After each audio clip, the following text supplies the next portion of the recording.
और हमने दिव्यांगजनों को के लिए भी जो 2016 में संशोधन को मंजूरी दी गई थी, उसमें 10 और जिनमें कैरावल पैलेसी, मुसलर डिस्ट्रोफी और स्पीच एंड लैंग्वेज डिसेबिलिटी और थैलीसीमिया के लिए वित्तीय सहायता पहले से ही प्राप्त किसी भी अन्य सामाजिक सुरक्षा पेंशन के अतिरिक्त होगी, क्योंकि ये लगभग 2009 में आज नेताजी सुभाष चंद्र बोस ऑनरेरियम वो दिया जाएगा।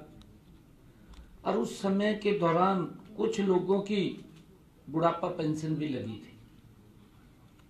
और वो बुढ़ापा पेंशन क्योंकि प्रावधान है कि एक जगह से एक स्थान से ही पेंशन ले सकता है, तो ऐसे सब कर्मचारियों को जिनकी बुढ़ापा पेंशन वो डबल ले रहे थे, उनके लिए जो बुढ़ापा पेंशन थी, सम्मान भत्ता था, वो लगभग 1 साल का उनका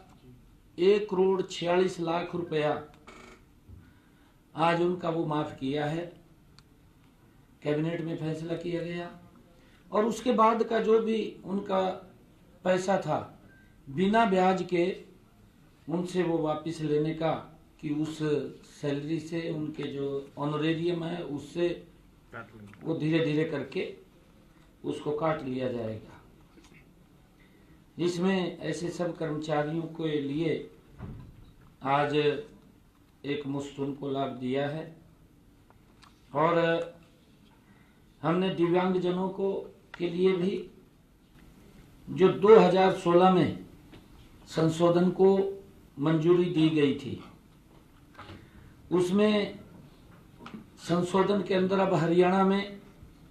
10 और दिव्यांगजनों की श्रेणियों को उसमें जोड़ा गया है।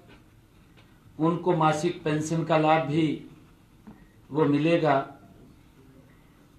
इससे जो आज का कैबिनेट का फैसला हमने लिया है, लगभग 32,000 दिव्यांगजनों को हरियाणा प्रदेश के अंदर इसका लाभ मिलेगा। केंद्र सरकार द्वारा पिछले दिनों एक्ट में दिव्यांगजन अधिकार अधिनियम 2016 के तहत 21 प्रकार की दिव्यांग श्रेणियों को शामिल किया गया था। आज हरियाणा सरकार ने भी जो 11 कुछ तो हमारे एक्ट के अंदर पहले थी 10 जिसकी मैंने चर्चा की है, 11 जो छूट गई थी उनको भी आज शामिल इसके अंदर किया है।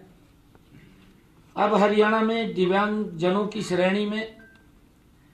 10 और जिनमें कैरावल पैलेसी, मुसलर डिस्ट्रोफी और speech and language disability, multiple sclerosis, Parkinson's disease और sickle cell disease, multiple disability और specific learning disability, autism spectrum disorder and chronic neurology conditions शामिल किया गया है। इनमें जैसा मैंने बताया भी है कि हरियाणा में 2,08,071 लाभार्थियों को दिव्यांग पेंशन के रूप में हरियाणा सरकार 3,000 रुपये प्रति माह का मानदेय वो दिया जा रहा है। कैबिनेट में ये भी फैसला किया गया कि हीमोफीलिया जो एक बीमारी है और थैलीसीमिया से पीड़ित रोगियों को दी जाने वाली पेंशन के लिए 18 वर्ष की आयु को भी समाप्त किया गया है।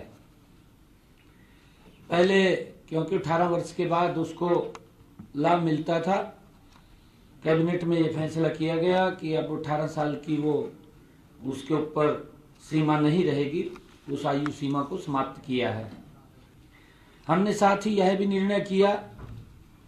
कि हीमोफीलिया और थैलीसीमिया के लिए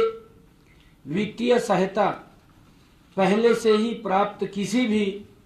अन्य सामाजिक सुरक्षा पेंशन के अतिरिक्त होगी, क्योंकि ये लगभग 2009 में एक अमेंडमेंट किया गया था